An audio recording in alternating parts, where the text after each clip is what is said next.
Good morning, sir. So, I'm gonna discuss the importance of stability booklet. So, sa akong nasabtan kung unsa na. So, my name is Cedric Ibianas G2M. So, natin nakuha dire nga information about the stability of booklet. So, we have hydrostatic tables are part of the ship's stability booklet. So, ang hydrostatic table is part sa kanang stability booklet about sa barko.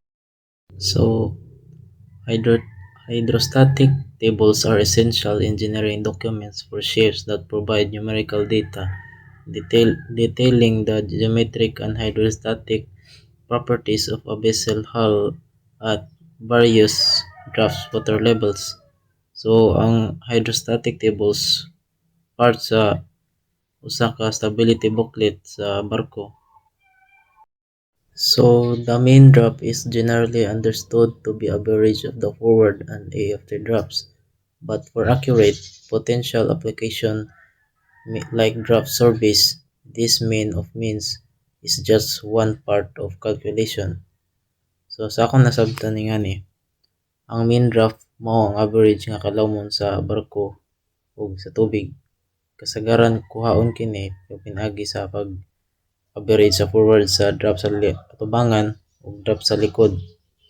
Kung sakto ang calculation or computation pag sa sukod. So, why is this booklet very important for seafarers?